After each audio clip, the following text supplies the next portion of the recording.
Hey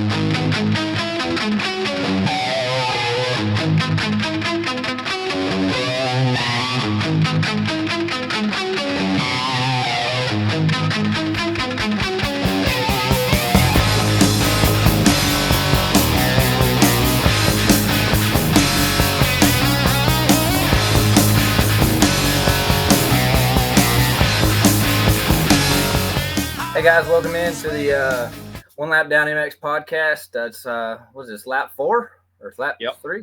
Lap 4, lap 4. We got a special guest in this week, Mr. Casey Cochran, five-time Loretta Lynn's champion. Casey Cochran. We're going to get with him in just a little bit. Exciting show. I'm going to pass it over to Jesse, and he's going to give you our sponsors. What's up, guys? Tonight we want to thank you. Optimum Power Sports, Shane Jules over that one. Philip at Dollar Cycles. He's actually, can see the sign. He's I'm gonna consider him our main title sponsor tonight. He's got was generous enough to give me a couple items for some giveaways, but you have to stay to the end to find out what it is and how to win. Also, shout out to Trevor Dunn at Dirt Lab Concepts. One Lap Down is the promo code for 15% off on your graphics. Real quick before we get going, so I appreciate everybody that's still hanging in there with us, taking your time out of the day to listen to us. I know last week's views weren't as good as we were hoping, so we're trying. I don't know. We're gonna try a couple different things, hopefully to bump them up. So hopefully y'all tune in and join in. Yeah, so we're down a little bit. We thought the little controversy over last weekend's little local race might have sparked some interest. Our Moto X compound, whatever you want to call it, reveal or whatever, is still killing most of the views. But either way, it's going on pretty good. And we brought on Casey this week to generate some more. I think people are going to be interested in what he's got to say. I know he just came back from a Team USA win at the World Junior Motocross Championships, I believe is what they actually call that. It's like the MX of Nations for the amateurs or younger bikes. I know I think Carson Wood and Seth Dennis, a couple other guys went over there with him, and they showed out. They made Team USA pretty proud over there. So maybe that's kind of why we brought Casey on this week to talk about that. And then we got MX of Nations this coming weekend. He can kind of give us a little insight over there. I know he's in the know. He's training with a bunch of guys down there, and he's in the know more than we are for the most part. So without further ado, I'm going to bring him on here, and we're going to get him acquainted with you guys. Hey, what's up, guys? How's it going? Hanging out. Thanks for the invite to be on. Yeah, we appreciate you coming on, man. It's we've been watching you grind, like Jesse just mentioned before we even came on here. I've been watching you grind since the PW days. You're one of those cats that's always caught people's eyes, and it seems like you're always in the news, up near the top. Show everybody all them number one plates you got back there, showing them off things back there. Of course, our walls are blank back here. So yeah, man. Tell us about yourself, man. Most 99.9% of the people that are going to listen to this podcast know the name Casey Cochran, but just kind of give us a little rundown. So I'm Casey Cochran, and I've been racing on a Husqvarna 125 the past year and Schoolboy 1 on 125 BC. Been a good year for me so far in the amateur ranks, so planning on moving up to the 250 and seeing how that goes soon. Yeah, sick, man, sick. So, getting to what our main topic is about tonight. We're gonna talk about Red Bull Straight Rhythm. I know you're excited to do that event. I know you're good friends with Ken Roxon, and he's going to be doing that event with you. And he's going to be in the I guess you want to call it the premier class, the 250 class. Mm-hmm. Dude, I was looking at this rider roster, and you got a chance to win, man. Yeah, I was looking at it as well, and I know Carson Brown, he's going to be quick because he won it the last year they did 125s. But I've been riding Supercross. I rode Supercross a lot last year on 125s. Haven't ridden it much this year so far, but yeah, I'm excited just to be on the beach and a super cool experience on the 125. One last ride on it, so yeah, I'm excited to see what we can do and race some of these fast guys. One last ride on it. Does that mean no Minios on it? 250s. 250s. All right. Yep. We're go straight to B and Schoolboy 2. That's the plan. That's the plan. All right. Sick, man. Sick. Have you did you build a special bike? Or are you just gonna ride your bike that your amateur bike that you always run? Well, I had a 150 for Redbud for the combine when I did that, and so I'm just gonna race that bike for sure in them. Sick, man. We've been following you forever, and this is kind of like your coming out party, in my opinion. I think the world's gonna know who Casey Cochran is after that, especially. That's a big event, man. And like I said, I feel like you got a chance. When now, Jesse? They're definitely gonna know him after being on this podcast. Yeah. The world's gonna know. So yeah, it's man. Hey, all three subscribers. Yeah. The I had an opportunity to watch you down at Loretta's this year, and dude, you've always been kind of one of my favorites that I've always followed. But this year, man, you was on a different level this year. I especially that third moto, and I want to say Schoolboy 1, maybe I don't know, maybe it was the other class, but you were coming through the pack and like got to the like it was unreal. I was like, he's gonna catch him. He's gonna, and then all of a sudden, you took the lead. I think you won that last moto, didn't you? That's right. Mm-hmm, I did. Yeah, you were shredding, man. I got to watch. I want to say 3 or 4 of your motos this year, and 2 titles. Two titles. Yep, both 125 classes. Sick. So I kind of like the path you chose. The 125, a little bit longer than your mom just texted me too, and it's not live. So I like the path you chose. Can you kind of give us a little bit of insight of kind of why y'all chose that path, or was that a team call, or was that a mom and dad call, or was that a Casey call? So I honestly, after Super Minis last year, I didn't really want to ride the 125. I wanted to go to the 250 and then have a kind of a learning year on it. That just no pressure, just to go out and ride. But the kind of only offers we had that we didn't have to do on our own were only 125 offers. So I just stuck with the 125 and just said, we'll give it a year and see how it goes, then go to the 250 after that. So that's what we did. What is that? So explain to people that don't really know, like the inner details of when a team tells you something, they're like, hey, this is the route. You don't get a choice in that matter, basically. Like that's kind of the route they perceive as the best for you.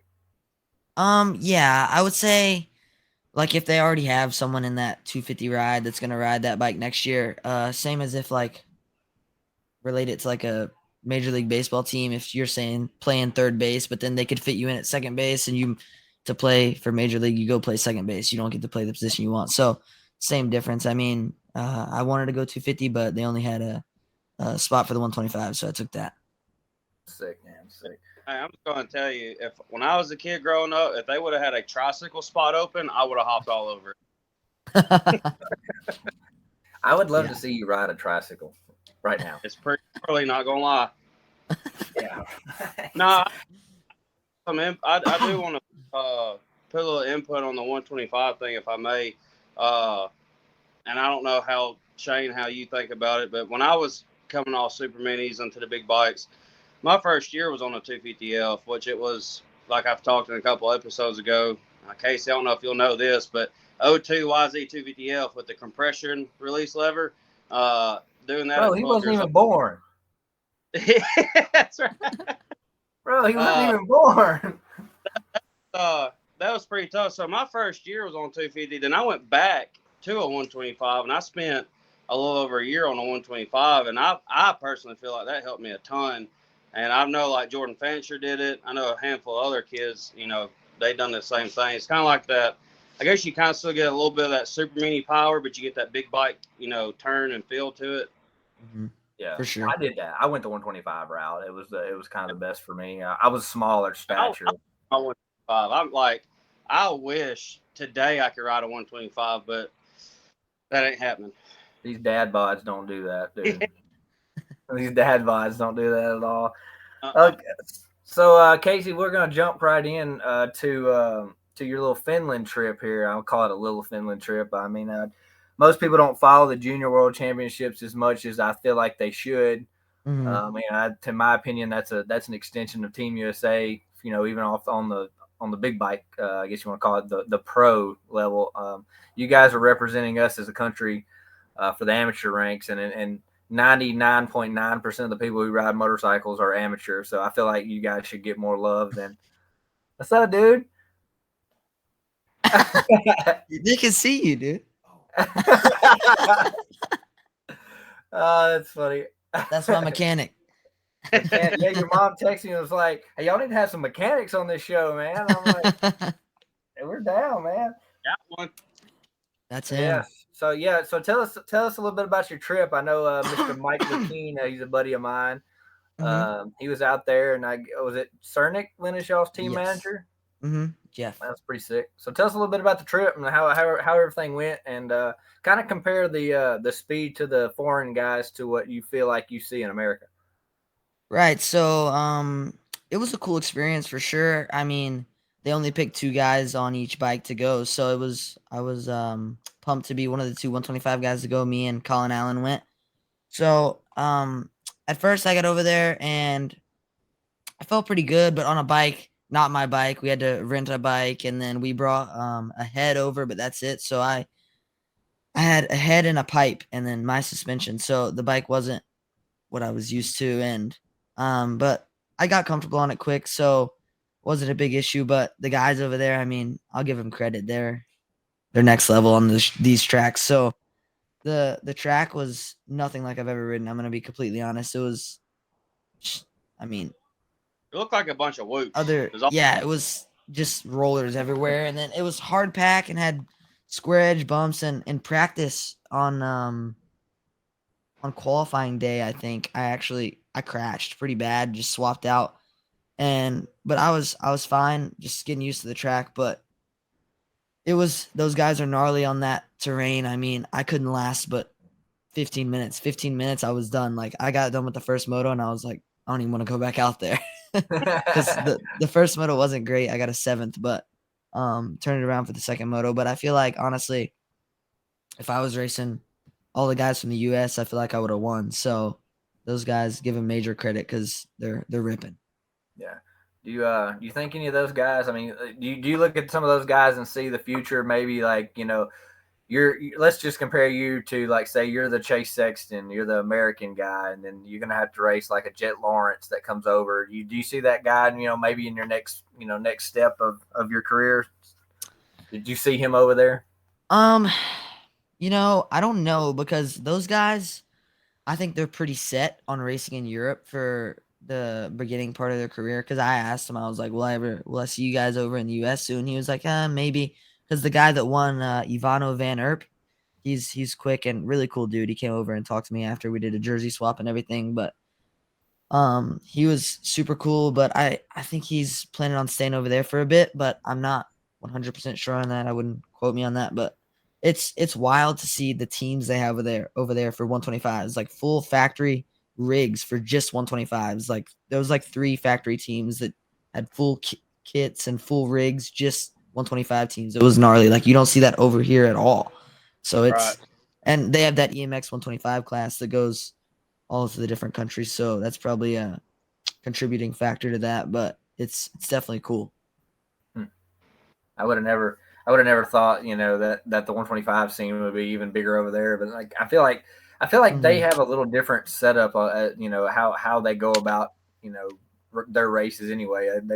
They seem to have all more kind of badass rigs. It seems like. I mean, I know I've seen on on some of their posts or whatever, they got those big huge clear rigs or whatever. And like, you see any of that stuff over there? Just next level. Like, you don't even know how it even is hauling a dirt bike, you know, over there. It's different because all of their semi trucks are not like our semi trucks, like that pull the trailers. They're completely different looking, and it's just different. They're completely different. Well, they're almost the same as what we got, but I'm sure you've seen a lot of like what we call the flat nose, front end. That's all they have over there is just the flat nose trucks. Yeah, Yeah, that's how all the Europeans and foreign countries. That's what type of trucks they have to run because of Mhm. their quarters are a lot tighter than ours is. So. Yeah. Right. But I went to Germany and it was all like that. They were all like all their semis were like that. And all their it was just weird. Like I couldn't find anything I liked to eat over there either. I don't know if you had any like issues with finding food over there. Like I'm so used Honestly, to hamburgers and hot dogs or something. I'll be honest with you. We got there, I landed, I had Taco Bell, and then the next day we had Burger King, and then some other place that was like a fast food place. So literally basically just lived off of like fast food restaurants that were American. But the last night we went into downtown Helsinki and had this local place, and it was actually really good. Like So, I don't think oh, Alden's gonna enjoy this if he hears what you just ate. I mean, I don't know what else there was to eat. I'm gonna be honest with you. And we had Italian like 3 nights in a row. how long was the flight? Um,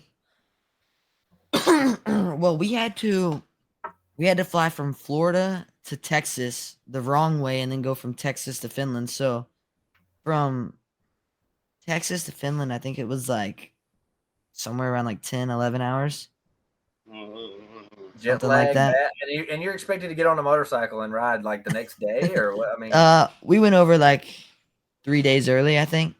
So we okay. got there, landed, slept, and then had a day to get the bikes ready and then a day to test, basically. So Wow. Lucky you didn't blow that thing up right before that. That would have been hell. The so you rented a bike, you got all this, all this gear that's not yours, all these parts that are not, you're not used to, and Mhm. y'all are still able to go out and win. I mean, that's pretty incredible. I know y'all had a strong team. And I seen when they announced the team, I was like, this is, we got a chance. Like, of course, you never know. It's just like MX Nations this weekend. Like, yeah, I feel like the USA is like a favorite, but I mean, like, Mhm. we don't follow over there near as much. So I didn't know any of the teams y'all were competing against at the time.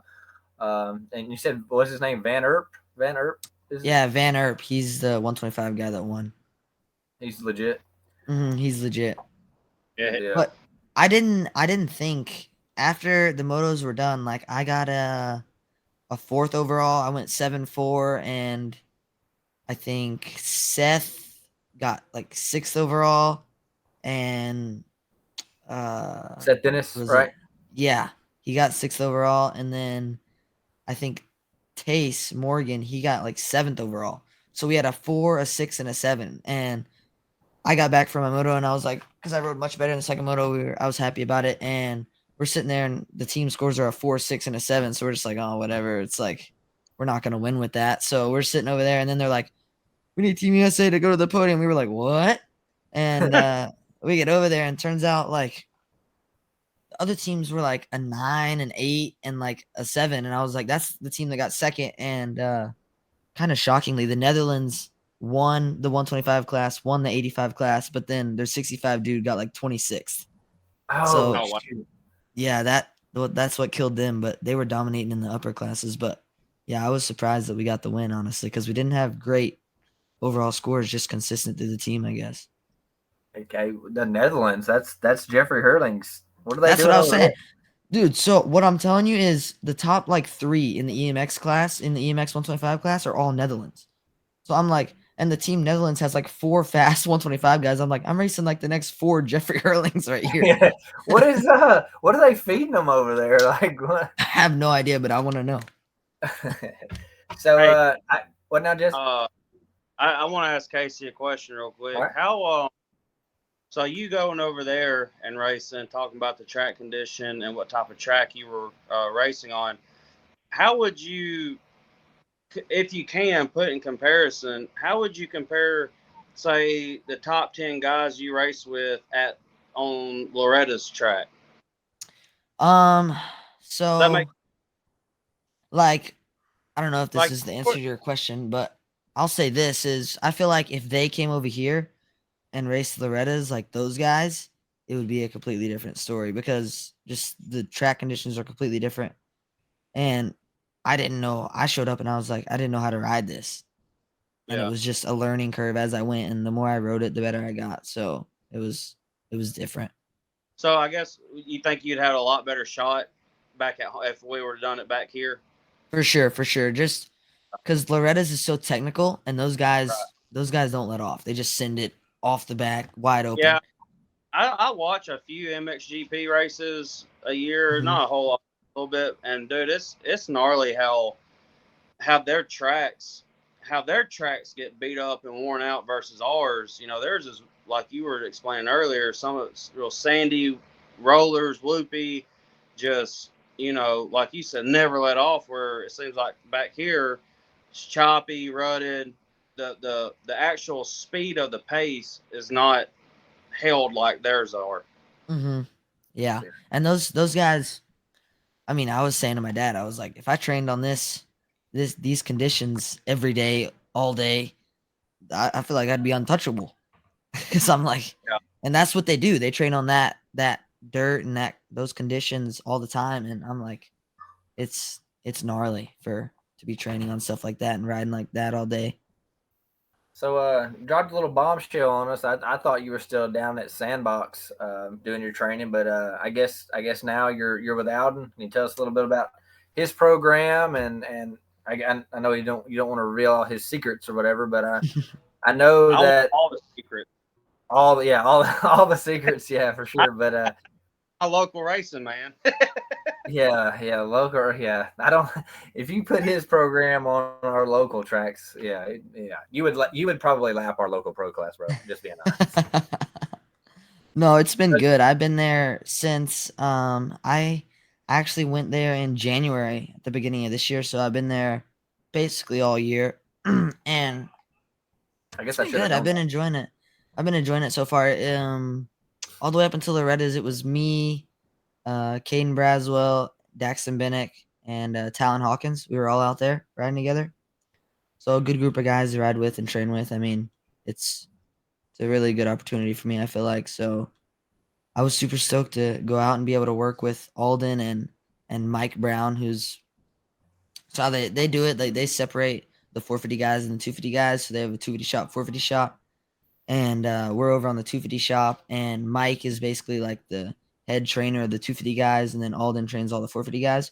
But we all ride together and all sit out on the track together, so it's a cool experience for sure. Run that pro pace. I was going to ask how strict is Baker, and well, I didn't know until you just said it. Mike Brown is over there with the two. How strict are they? Pretty strict. It depends on certain things like Alden with the track and everything. He's pretty strict and riding like on the sides of jumps and grass and everything. It's because that place is beautiful out there. I mean, it's nice. So he wants to keep it in tip top shape, which I totally understand. Oh, for sure. So they're pretty strict on stuff like that and like riding off the track. If you go off the track and give it gas and rip up the grass, they don't take it too kindly. But other than that, it's not honestly too bad. Obviously just show up for the bike rides and the workouts and be on time every day, and it's no problems really. How far you live from there now? I live about 30 minutes from Bigger Factory. Okay, it's not too bad. Not too bad. So let me ask you one more thing, because I mean, to a lot of people, it's it's a big deal. But you're saying so basically, Mike Brown is your trainer. Is that correct? Basically, yes.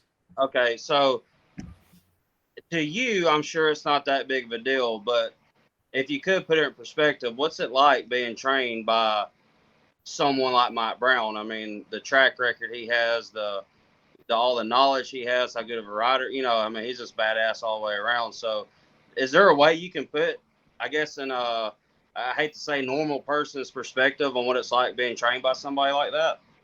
No, it's definitely cool. I feel like all the guys out there pretty much have pretty good technique and know what they're doing fairly well. But every now and then, Mike will call me over and be like, "Hey, do this," and just fix a few little things, and then it just progresses and gets more comfortable with those, and just definitely helps overall in like some section work and stuff. So it's really cool to get some knowledge because he has a lot of it from racing over the years. Oh, yeah. Does he ever tell any cool war stories from back in his day? He always talks about how he thinks he could beat me on a 125 now, which I'd like to challenge. But What is the age gap? 40? 30, uh, 36 years? 30, probably 37? 36. Yeah, somewhere around there. That's He's 50 and I'm 16, so 34. 34 years, God, dude, and he's still shredded. He oh, ripped up at Loretta's. Oh, he rips. He Like, rips. you plan on be riding? You plan on to still be riding at 50? I don't know. And you think he's good on a dirt bike? You should see him on a road bike, dude.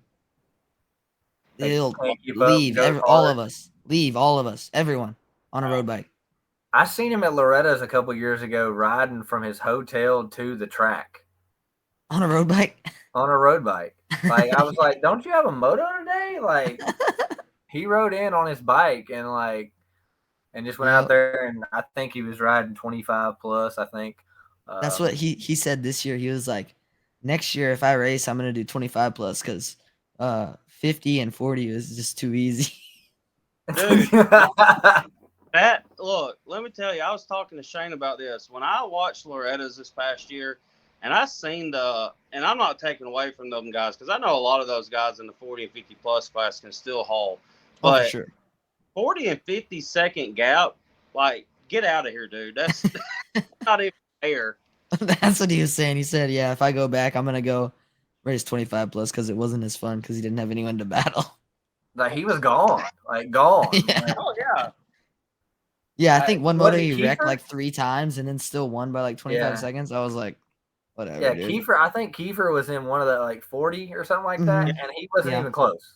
I was like, and no. Kiefer's a bad dude. Hmm. Well, that's what I'm saying. Like Brown still had like 40 plus seconds on Kiefer, and I'm like, that's dumb, man. Like that's just insane. But I mean that's pretty cool though. I mean, so Shane, I'm going to interrupt you for a second, but so Right. real quick, I don't want to get off track or anything, but Casey, coming up, like me and Shane mentioned before we got started, I remember the first time I ever seen you was when my family we were putting on the Corinth, Mississippi Arena Cross, and we had our sponsor at the time, which was Lake Fuel Motors. And first time I ever seen you was on a little PW, Hmm. and I think you or your parents or somebody was good buddies with Josh Cartwright. Am I correct? Hmm. Yes. Yeah. So I got to see you on P Dubs a little bit. I got to see you on the 50s. I don't think I seen you a whole lot on the 65s, but the last time I seen you, you came to our Coleman Arena Cross. I think you just gotten on Suzuki 85s. That sounds about right. Yep. Yeah, so I mean that's how long ago since I've seen you in person. But watching you, obviously through the screen in the amateur ranks, and you being where you are now, so coming from your end of it, from the time you started P Dubs to where you're at now, was there a moment where you said, "Hey, I'm making it. This is it," or are you just? I mean, you seem like you're a pretty humble dude, and I just kind of curious getting to talk to someone at your, someone at your stature really is pretty cool for me as well. But yeah, was there a moment you were like, this is it, or this is taking off? Um, I mean, I'd say we were pretty all in from the get go when I went to Moto X compound and lived there. But I mean, back then I was just having fun racing my dirt bike still as a kid. Right. So and I feel like that's literally how it's been basically up until maybe Super Mini, the year on Gas on the Super Mini. I mean, I was just having fun racing my dirt bikes. I still never really like, oh, this is it, this is it. And now it's starting to be like, this is it, getting on a 250, moving up to the bigger bikes because the 250 is gonna be what I'm gonna ride for the next 5-7 years. So Right. that's just what it's gonna be. And I had a rough patch on Suzuki's for a bit, not really winning anything. But or I won some spring nationals and stuff here and there, but nothing like Loretta's or anything. So um kind of just stuck in there, and then this past year is the year it actually took off pretty well. So Yeah, I'm not trying to get too deep with the manufacturers and your teams and all that, but you mhm. seem more comfortable on what you're on now. Do you like the Austria bikes a little better? I do, and I'm gonna be completely honest with you. The Suzuki, it was a good bike for me, and it handled great, and I loved it for starting. But that bike, I feel like I could only ride it so fast, Yeah. and I was giving it everything I had. And that thing used to be the bike back in the day, and then they haven't really been updated since. I don't even know how Well, long, when you but say back in the day, let me put it in perspective for you, Casey. 85 was an '03 RM85, and that was the year they changed the way you rode when you rode Mhm. with. So we had Yeah. me.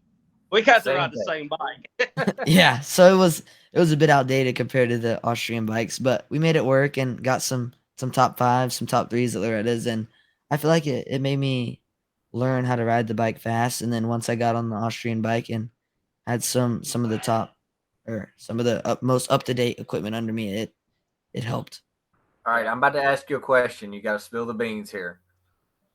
Mini O's, the first race on the gas. Hmm. Was that a real gas? It was a Husqvarna. Ah, okay. Because everybody was like, it's a KTM. It's a KTM. I'm like, So crazy story is this actually. So I rode. We actually bought one of Deegan's Super Minis after I got off of Suzuki's. And so training all the way up until Minios, wait a I minute. was You bought riding. Deegan's? Yeah. We bought one of his from Oh, okay. All right. the Binnix because they were selling one, and then we bought it from them. And Deegan didn't really know we bought it, but he found out eventually and wasn't too happy about it. Anyways, uh, so I was training on his old bike, and I trained on that thing until Minios, and my dad bought two Husqvarnas right before Minios, and I was riding a KTM all the way up until then, and we were buying the bikes. We weren't sponsored by Gas or anything at that time. So, um, yeah, my dad bought the Husqvarnas, and I rode them, and I didn't like the feel of the plastics, so we had to actually. So if you looked at the bike, the subframe is different on the Huskies than it is on the KTM's. So I like the KTM plastics better. So we had to put KTM.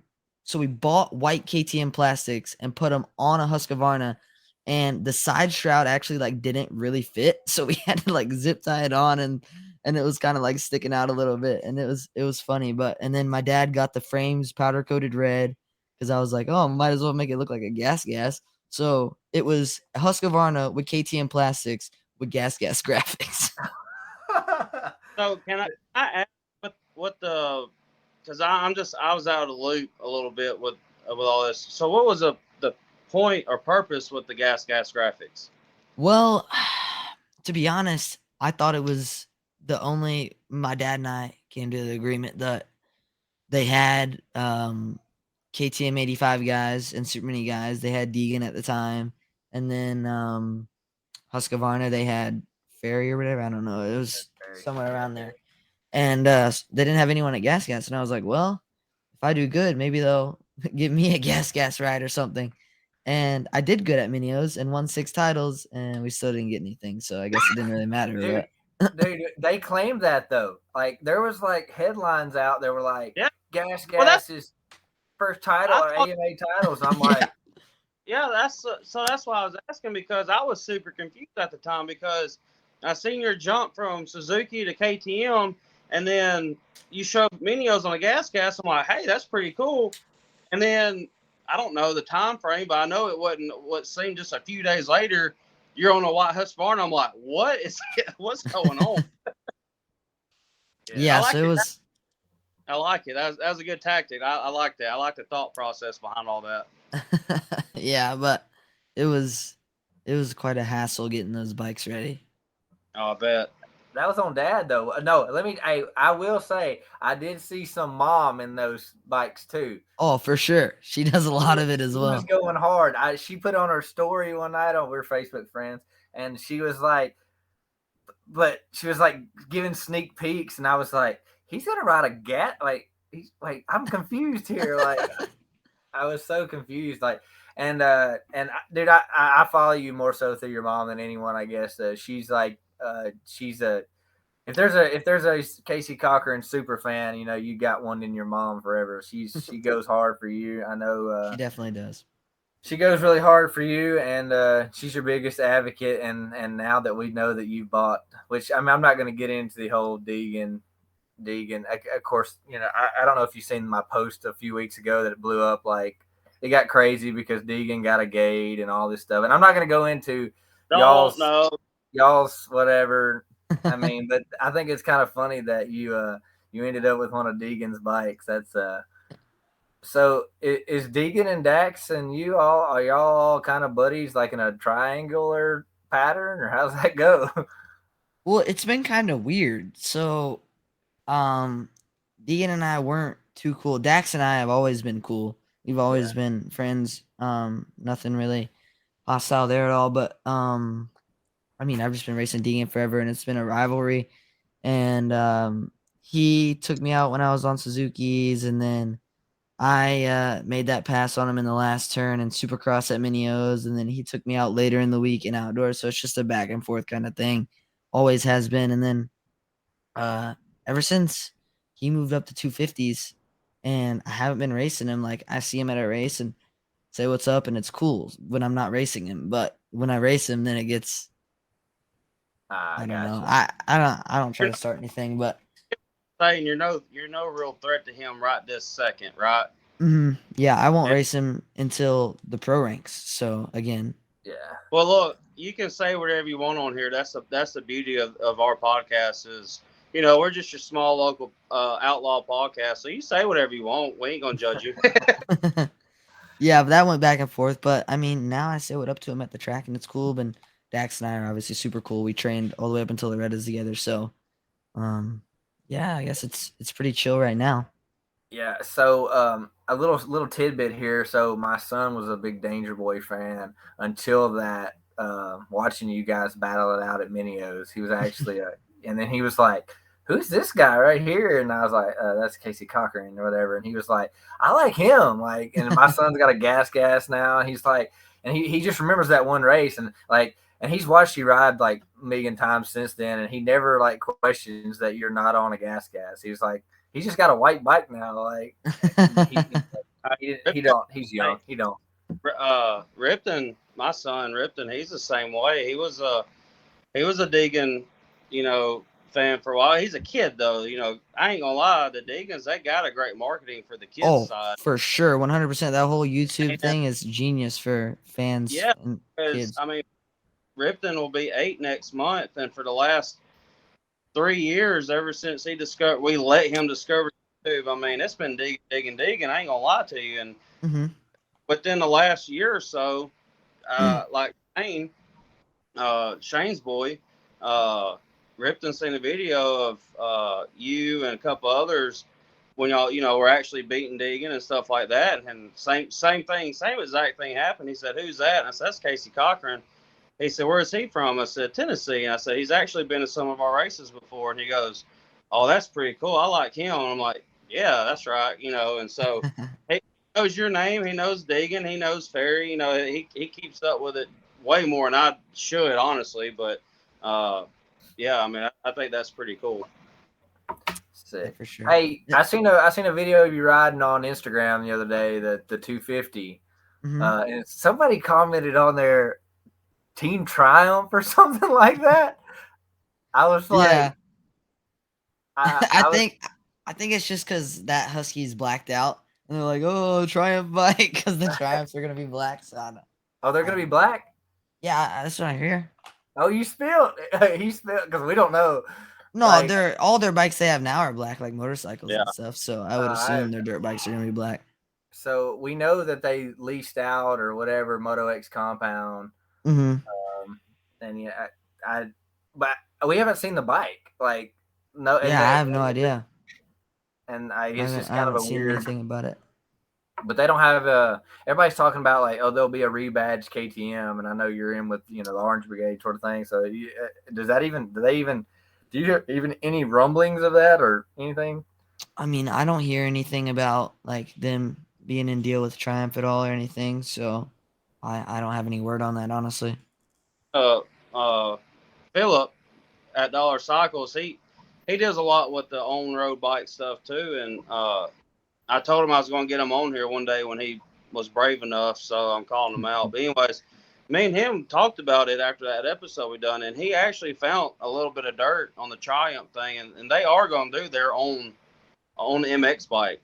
They've been doing research and development on it for apparently a really long time, and it's supposed to be a legit just Triumph. Yeah, I know that Carmichael has apparently been doing R&D with him for a while as well, ever since a year or two ago. So yeah, so you're down there in like motocross country. Like you have every big name person literally within spitting distance of you. basically, So you guys gave up, I guess, living in Tennessee and moved to Moto X compound, and then how long did you actually stay there? I was there for 3.5 years. So for when I was probably 9 to 12, I would say, and then we moved to Florida. So been in Florida ever since then, though. Gotcha. Florida's it's a little bit nicer thing. You don't have to worry about getting cold or anything like that. You just pretty much ride the whole time. So Yeah, it was kind of crazy though when we moved down here. It's a crazy story actually. We came down and we were planning on just riding a bunch of different tracks and stuff like that. And so the first few months we would ride at like Spider MX, Orlando MX, just jumping around different places. And when Cole Seeley got hurt at the Tampa Supercross in 2018 or something, maybe it was, I think 2018. yeah, he broke his hip or whatever. Yeah, when he did that, he was training out at the Sandbox at the time, and he posted, and they were only pros out there, and he posted a thing elite spot available because he was out for the rest of the season and everything. And my dad was like, "Oh, let's see if we can go right there." And I was like, "Dad, it's only pro riders out there." He means elite by pro guys. And my dad actually messaged Jason Baker and was like, "Hey, can we come out and ride and see, just see how it is?" And they let me come ride, and I rode one day, and they're like, "Oh yeah, he'll be fine out here." So, and then I basically just started training out there, and then I was by myself for a little bit, and then Kyle Smith came out with me. So it was basically just me and Kyle Smith that started the amateur program at the Sandbox, and now it's blown up, obviously, and they've got 20 amateurs down there. So, and I'm out, obviously, but it's a cool story how that whole thing evolved, I guess. And I guess that's where you met, the big dogs like Roxon and all them. Mm-hmm. I know we've, everybody's documented that, there's well known that you guys are pretty tight. Mm-hmm. You got to throw us a bone here and get him on this podcast. Yeah, right. But what do you think? You think riding with those guys, iron sharpens iron. That's Did you get to ride with the pros a lot, or was that kind of like a separate thing? So when it was just me and Kyle Smith and then Garrett Hoffman came, when it was just us three, we rode with them on the same tracks and basically all day, every day together. And then as they brought in more amateurs and more and more and more, then it became they split us up. So now I'm pretty sure, or now I know that they have 2 outdoor tracks, and when the pros are riding outdoors, they have all the pros on one track and all the amateurs on one track. So it's different now, but when I was there, we were riding with those pro guys. So let me ask you, what was that like? So I know I asked you about, being trained by Mike Brown and stuff like that, which is pretty cool, but you getting to actually train with the Roxons and all them out on that track. I mean, was there ever a moment you're riding, you're like, holy crap, this is I'm training with Roxon. That's pretty, you know what I mean? Was there ever that starstruck moment? Yeah, for sure. When I first got out there, I was pretty starstruck, obviously, because Kenny was a big guy around then, just basically got back from his arm injuries. And yeah, it was definitely cool riding out there. And the coolest part is I'd be over there doing starts, and Ken would come over and be like, "Hey, try this and try this," and just help me out a little bit. So that was a cool experience. Then I have some posts on my Instagram from way back with Alex Martin, because he was out there when he was on JGR and stuff, and I was on Suzuki at the time. So we would ride together, do some stuff together. So it was a cool experience riding with those guys and getting some tidbits of knowledge and tips. That's pretty cool. Well, man, we appreciate you coming on. We're hitting the 45-minute mark, and I know we told you 15, 20 minutes. Sorry about that. We want to know, we wanted to know about our. And your mom's already texted me. She's got some mechanic guests. She's like, hey, we got some mechanics here. Plessinger's mechanic, your mechanic. She's like, you got to have them on, man. Yep. Hey, AP's practice guys here. My look, mechanics here. We can't get any other mechanics. We got to get Butler on here first, though. Oh yeah, Casey might. You know Jake Butler over at NSA Yamaha. I probably know him if I saw him, but I don't know him personally. He's a good friend of ours. He's a good friend of ours. We grew up college roommate or whatever. Mom says you got a little girlfriend. Yeah, calling you out a little bit. You been to visit her? A few times. I've been up there a few times, all the way in Wyoming. So yeah, that's a long way. She said, when I talked to her or whatever about doing this the first time, she's like, "Oh, well, he's visiting his girlfriend in Wyoming," and I went, "He lives in Florida, and his girlfriend is from Wyoming." Like, how did you meet a girl in Wyoming? Well, they actually half the time live right next to us, so because Cooper Webb actually owned the house right behind us, and they bought the house from Webb, and then now we're kind of neighbors like half the year, and then not the other half the year. So, well, it's convenient half the year, I guess. Huh? Yeah. Well, Casey, I appreciate your time and everything, and thanks for giving us a chance to talk with you, and I appreciate your hospitality and everything, and hopefully you score me some brownie points with my son when he gets to see this and sees I get to talk to Casey Cochran. Hopefully that'll score me some brownie points with him. So I appreciate it.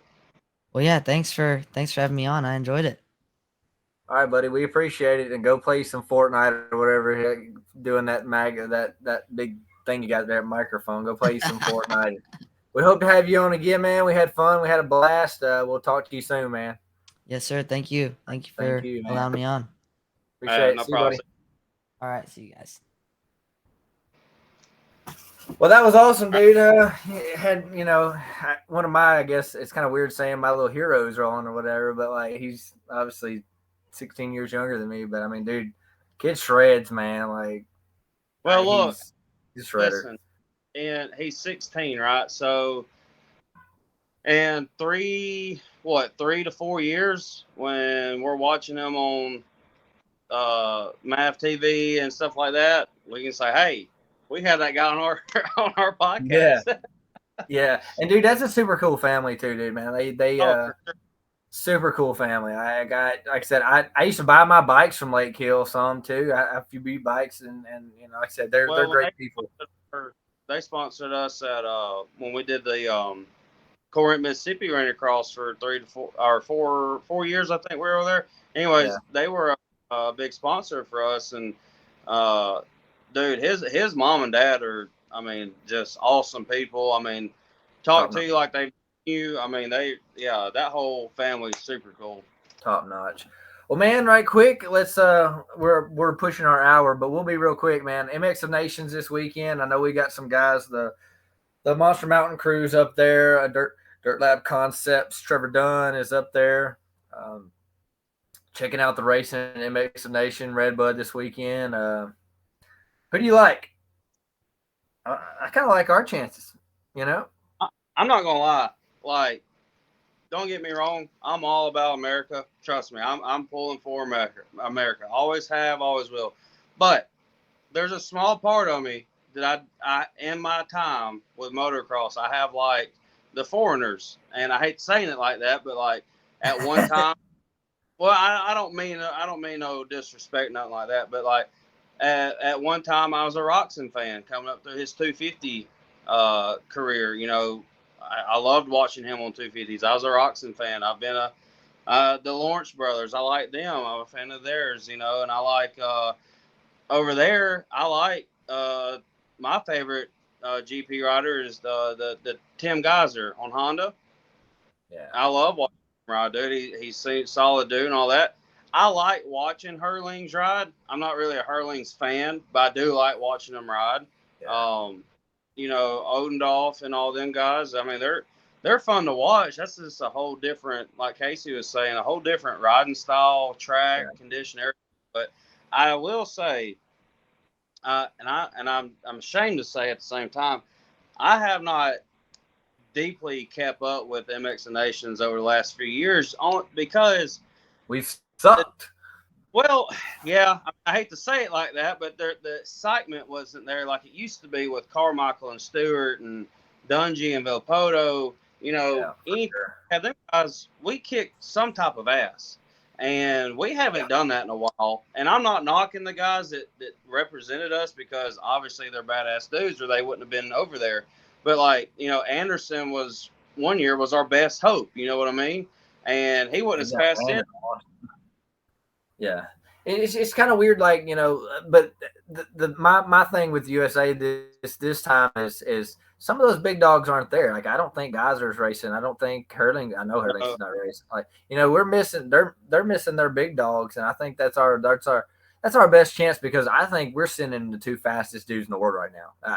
Maybe I'm wrong. I think we're sending two of the fastest dudes, if not the top two fastest dudes in the world right now. You know, Hurlings might can run a faster sprint lap, but I feel like we have the two fastest dudes going. You know, Cooper on the you know, the MX2 bike or whatever. That's kind of weird how they say that, but the 250. I think he's going to do a lot better than people are thinking he'll do, and I think we win big this time. Would you have picked him over Craig? Yes. Really? Yes. The reason why is Cooper's a starter. He's going to be in the top three coming around the first turn regardless. And I do feel like when he wants to, he can put it on. And here's my thing. I everybody knows I'm a Jet Lawrence fan, super fan, whatever you want to call it, but Justin Cooper earned my respect a couple years ago when he broke his hand or whatever he done and you know, crashed out, and he lined up he finished the moto. His bike was all mangled up, and he did the best he could, and you know, he rode with a broken hand. Like, what more American can you get? Like, dude is, you know, going as completely badass as he possibly can, you know, for his country. Yeah, so that's you know, it's, everybody's like, why would you pick Cooper over Craig? Well, I kind of got a heart factor into it. And in my opinion, Cooper showed it to me at that MX Nations when I don't even remember where it was. They raced in that arena with the sand. It was like it was weird. Yeah. But that would be why I would pick Cooper. I think he's going to put himself in the position not to have a 15th or 20th, you know, something like that. He's gonna put himself, you know, where he needs. I think honestly, I think he wins the MX2 class. Now, when they have to run when they run them together or whatever, when he has to run, you know, if he can come out with a top 10 in that, I think that would do it. Yeah. Well, I don't disagree with you. I just curious. Now, I will say, with no Cairoli, Geyser, Hurlings, you know, those three guys obviously over the last 5+ years have been the top dogs in MXGP. Now, you said Cairoli racing? Is he out?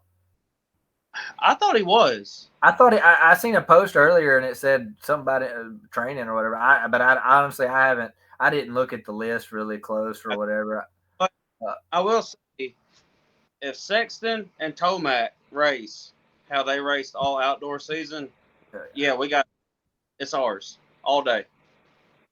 I mean, if everything goes like it's supposed to, MX Nations is coming home to America. It has. I mean, yeah, it has to.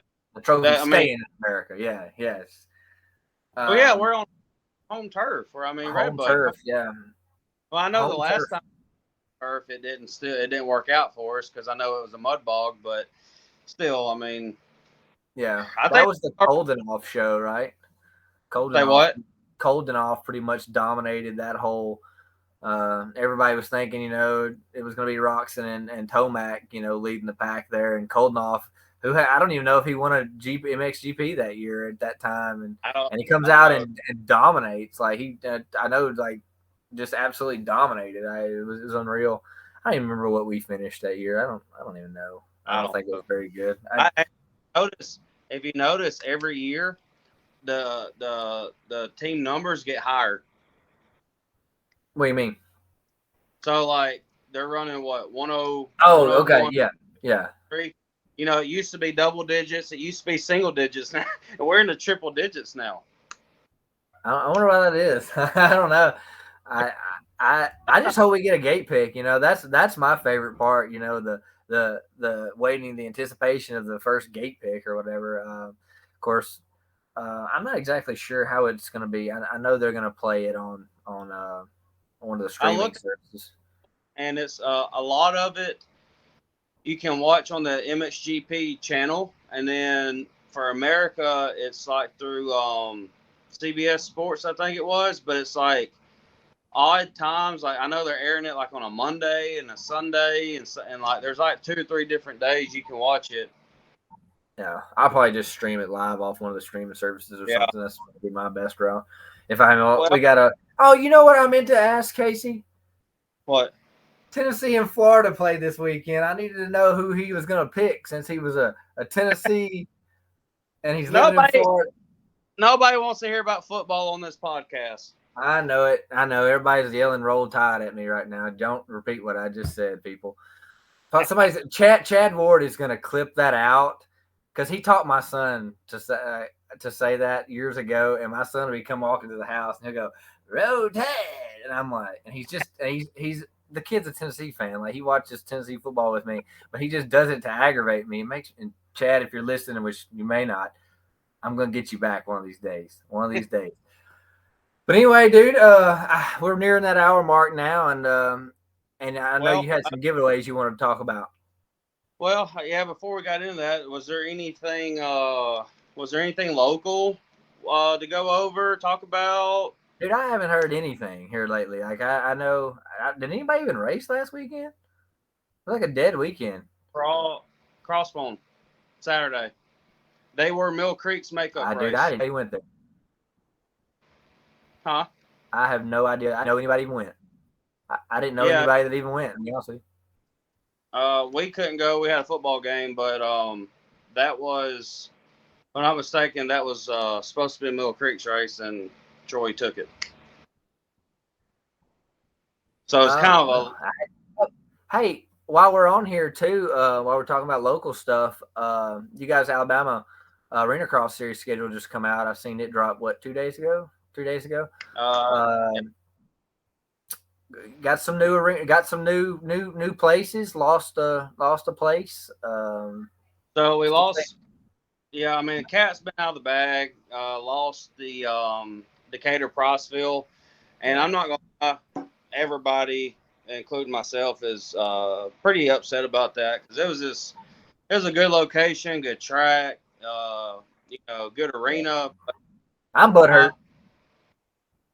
I'm butthurt over it because that was my favorite just because of the bigness of the arena. Like in Coleman, sometimes we feel a little cramped in there. We've always made it work. We've been making it work for 20 plus years now. But it's just like Priceville. Everybody can spread out. You can even bring your bikes in, and it's that sort of thing. Like we ride the e-bike in the arena cross, so we'll be having our heaters lined up on our e-bike so don't get that in Priceville. You don't have to do that. Kind of sad that that's going to go away. But we got Rainsville back, right? Yeah, so we actually have had Rainsville. I think Dad did 2 years over there, and then Jonathan West, him and his family did Rainsville before that for, don't quote me, 3 years, give or take. Yeah. So maybe a little longer. So yeah, we got Rainsville back for the one race, and I know Troy. I think Troy got with. I cannot remember the guy's name that does Red Dirt Road. Kevin. Who? Kevin. Maybe. Yeah. They're gonna do an outdoor, arena cross race. Are they going to do it? Is it going to be on the outdoor track? I know they said something about making track changes. Is it going to still be an outdoor style track, or is it going to be an actual like arena cross? My assumption, I don't know because I haven't talked to anybody, is they'll use whatever part of the track, and the adjustments will probably be somewhat arena cross style. But obviously it'll be bigger than racing in Coleman and stuff. But yeah, I know there's been some confusion with people. How you gonna run an arena cross race on an outdoor track? Well, it's the same thing. You're just running a different style track with arena cross format. Yeah, Supercross type main count sort of thing. Yeah, only main count. Yeah, so I dude, I had a blast. Well, we don't come to a lot of those. It's just we like to stay outside that time of year. But dude, the 3-4 we came to last year, we had a blast. And my son's already mentioned to me, hey, which ones are we going to? We'll hit the Colemans and hit the but I'm excited to go to Rainsville. I've never raced in that arena over there. Can you tell me a little bit about that arena? Is it bigger or? It's I won't lie, it's kind of, the location is not as prime as Coleman or Decatur Prosville, but it is a nice arena. Their concession is enclosed, so they got the glass windows. So it's restaurant style concession. You can sit inside, see the race from the window, whatever. Nice concrete, around the track, bleachers. It's actually a very nice arena. The dirt, very soft, loamy, Sure. which in arena cross, sometimes that can turn into a little bit of hard pack, but Yeah. it all depends on the track's built. But I mean, it's a nice size arena. I mean, I haven't been there in so long. I can't tell you the exact floor size, but in comparison, it's probably a Decatur Prosville size floor. Okay, cool. Well, good, dude. I'm excited. Like I said, my boy loves him. He loves him some arena cross for some odd reason. That's not my thing, but he likes it. So, we'll definitely be there for a few rounds of that for sure. But yeah, man. Well, if you don't have anything else, let's get to those giveaways. See what we got to do. All right. So once again, Philip Dollar at Dollar Cycles. I got with him because I told y'all last episode I was going to get with him about some giveaways, and we got together. And the first thing is this 100% backpack. I'm trying to get it in the camera view. Now, there you go. Super nice backpack, 100%. And then the inside, got different compartments. Sick. With Dollar Cycle sticker and business card. So that plus he donated us 100% Strata 2 goggles. Sick. So how do you win? Is it going to be two separate giveaways or one person gets all? Or? Yeah, it's going to be a combo. It's going to be one winner gets both. Right. So to win, because I did struggle a little bit because we upload this the day after, but Facebook, you got to like, comment, and share off the original post that we will create on our One Lap Down podcast Facebook page. So you have to like and follow the page, share the comment, and share the post that I'm going to make, and also subscribe to our YouTube account on One Lap Down MX podcast. So you got to do a lot of things, I know, but it'll be worth it. So the winner, how I'm going to do it is when you subscribe to our YouTube, like, comment, share on our Facebook, the winner will be announced in our next episode. Yes, I am making y'all wait until next week's episode to announce the winner. But what I'm going to do is after, say, the deadline, we'll cut it off after probably like Sunday or Monday or something.